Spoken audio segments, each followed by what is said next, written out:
Hey guys and welcome back to my channel. तो explanation को start करने से पहले please guys subscribe to my channel, like the video and share with your friends. And now let's start the explanation.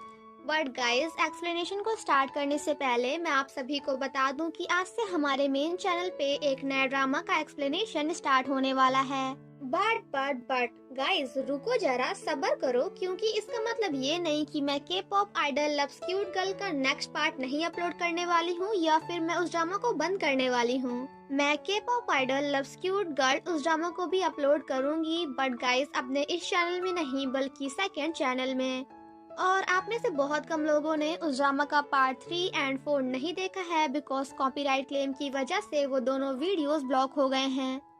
जिन्होंने अभी तक K pop idol loves cute girl का part 3 and 4 नहीं देखा है वो लोग टेंशन मत लें, क्योंकि मैं इस ड्रामा के 3 एंड 4th पार्ट को भी अपने सेकंड चैनल पे अपलोड कर दूंगी, तो आप लोग वहाँ पे जाकर देख सकते हैं।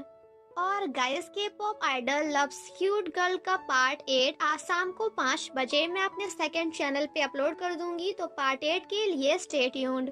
एंड गाइज आई नो कि अब आप लोग काफी हैप्पी होंगे बिकॉज आज से आपको एक दिन में 2 वीडियोस देखने को मिलेगी, पहली मेरे मेन चैनल पे एंड दूसरी मेरे सेकंड चैनल पे। तो गाइज अगर आप लोग मेरे इस डिसीजन से हैप्पी हो तो प्लीज कमेंट में लिखो यस, और अगर नहीं हो तो प्लीज नो लिखो, ताकि मुझे पता तो चले कि आखिर कितने लोग मुझसे एग्री करते हैं और कितने लोग नहीं। वेल आई थिंक कि अब बकवास काफी हो गई, तो now let's start the explanation. But हाँ गाइस एक बात और याद आई, और वो बात ये है कि अभी तक मैंने अपने सेकेंड चैनल का नेम डिसाइड नहीं किया है। सो प्लीज अगर आपके पास कोई अच्छा सा प्यारा सा नाम हो तो आप लोग मुझे कमेंट करके बता सकते हो। And finally let's start the explanation.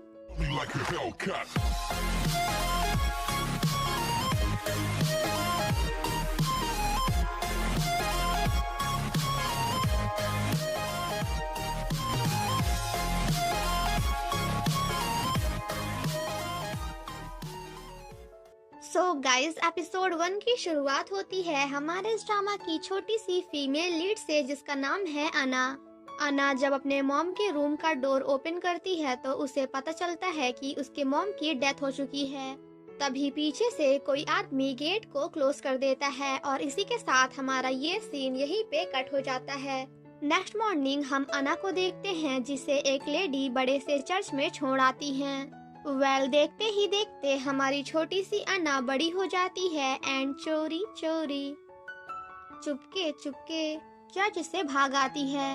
अन्ना जब भाग रही होती है तो उसे काफी ज्यादा डर लग रहा था एंड उसकी हालत भी काफी ज्यादा खराब होती है।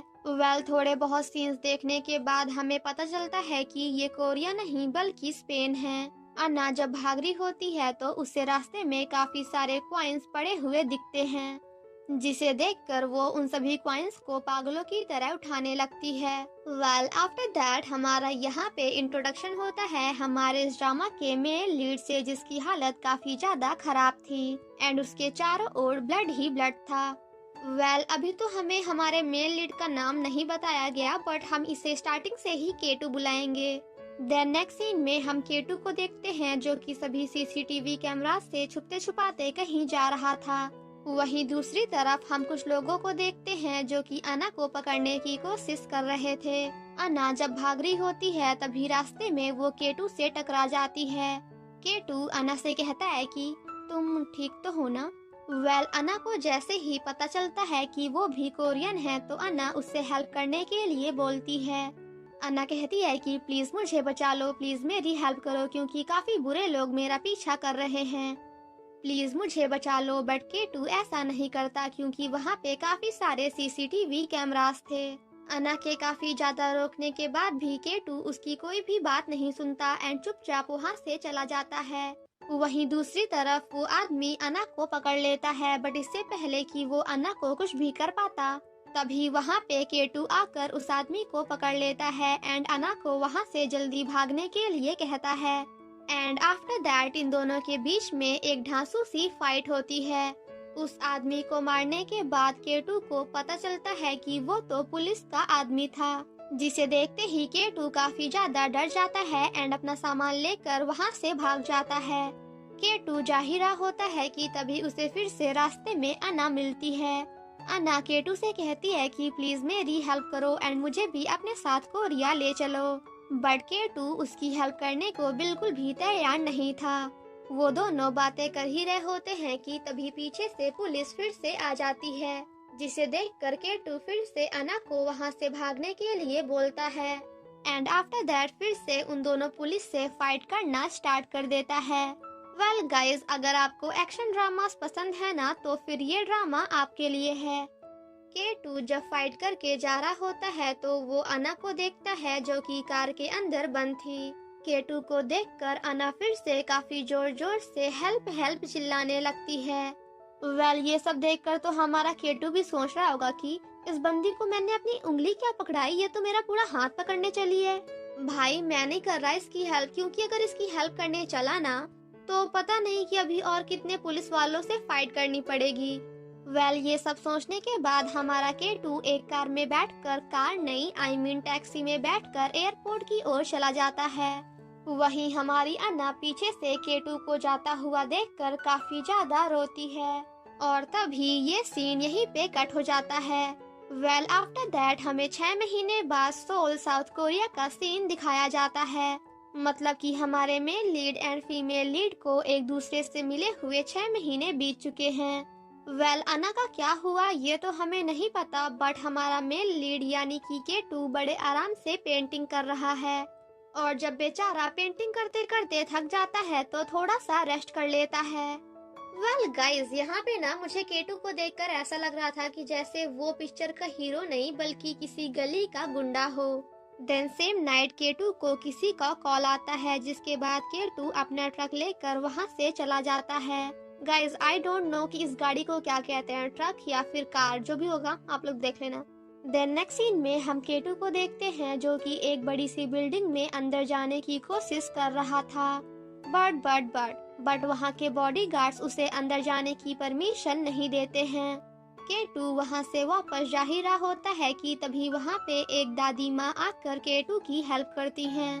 बट भाई वो बॉडीगार्ड तो किसी भी हाल में केटू को अंदर जाने की परमिशन नहीं दे रहा था, जिसे देखकर दादी माँ उससे कहती है कि ठीक है कोई बात नहीं, मत सुनो मेरी बात, बट हाँ अगर बाद में तुम्हारी नौकरी तुम्हारे हाथ से जाएगी ना तो फिर मुझे मत कहना।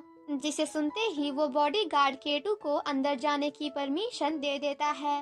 केटू जब जा रहा होता है तो वो रास्ते में दादी माँ को उसकी हेल्प करने के लिए थैंक यू बोलता है। देन नेक्स्ट सीन में हम केटू को छत पर देखते हैं, जिसके एक्शन सीन्स देखकर तो वो बॉडीगार्ड भी कम्प्लीटली शॉक्ड हो जाता है। बट गाइज आप लोग ये मत सोचना कि केटू यहाँ पे अपने एक्शन सीन्स दिखाने आया है, बिकॉज वो तो यहाँ पे प्रेसिडेंट का पोस्टर ठीक करने आया है, जो कि हवा की वजह से पूरी तरह से खराब हो गया था। केटू जिस बिल्डिंग में काम कर रहा होता है वहाँ पे कुछ लोग आकर उस बिल्डिंग में अटैक कर देते हैं और उन सभी लोगों ने अपने चेहरे पे ब्लू कलर का मास्क लगाया हुआ था।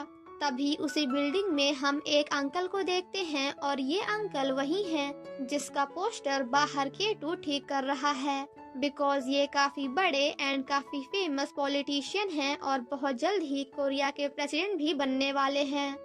और हाँ, मैं एक बात तो बताना भूल ही गई कि इनका नाम है जंग से जून और ये अन्ना के फादर हैं।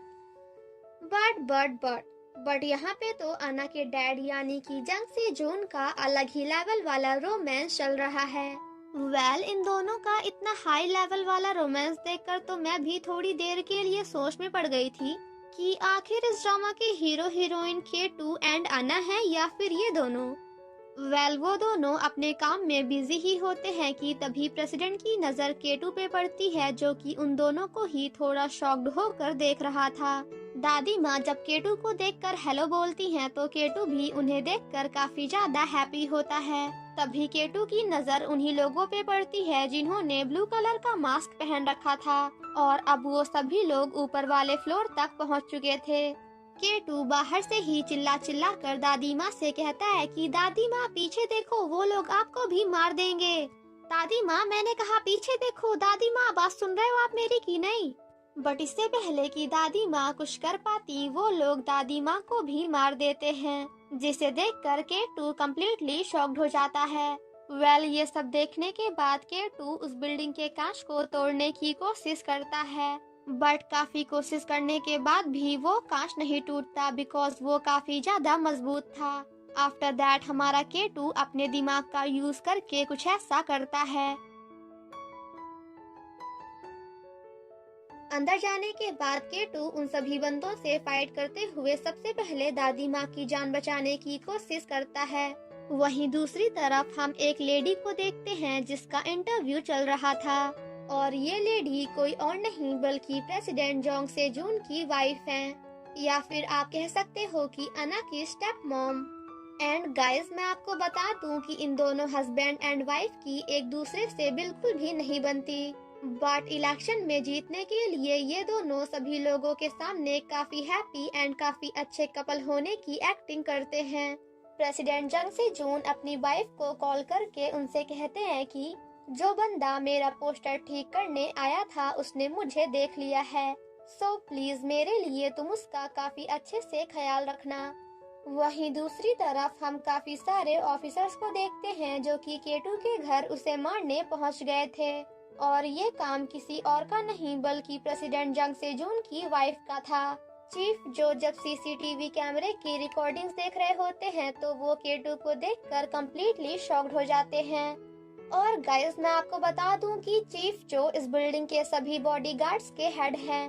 चीफ जो भागते हुए एक बुढ़े से बब्बा जी के पास जाकर उनसे कहते हैं कि प्लीज आप अभी के अभी उन सभी आदमियों को वापस बुला लीजिए, क्योंकि अगर आज आप ऐसा नहीं करेंगे तो फिर हमारे सभी आदमी आज केटू के हाथों से मारे जाएंगे।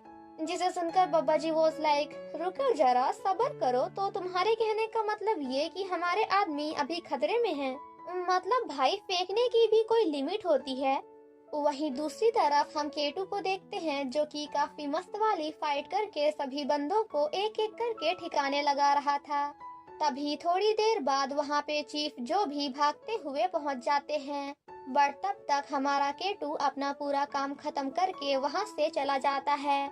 वहीं दूसरी तरफ तो चीफ जो यही देखकर काफी ज्यादा हैप्पी थे कि चलो मेरा कोई भी बंदा मरा नहीं है। I mean, उनका हाथ पैर टूटा है बट एटलीस्ट किसी की जान नहीं गई, बिकॉज केटू से पंगा लेना इट्स नॉट इजी। प्रेसिडेंट जंग सो जून जब कभी भी अपने वाइफ से ओवर स्मार्ट बनने की कोशिश करते हैं तो उनकी वाइफ हमेशा उन्हें अना की धमकी देते हुए उनकी बोलती को बंद कर देती हैं। और यहाँ पे हमें ये तो पता चलता है कि अना के डैड अपनी बेटी से काफी ज्यादा प्यार करते हैं। प्रेसिडेंट जंग सो जून कहते हैं कि अगर मेरी बेटी को कुछ भी हुआ तो फिर हमारे बीच का कॉन्ट्रैक्ट भी खत्म हो जाएगा, जिसे सुनकर उनकी वाइफ को काफी ज्यादा गुस्सा आता है। देन हमें स्पेन का सीन दिखाया जाता है जहां अन्ना फिर से भागने की कोशिश कर रही थी। अन्ना जब भाग रही होती है तभी वो अचानक से गाड़ी के सामने आ जाती है।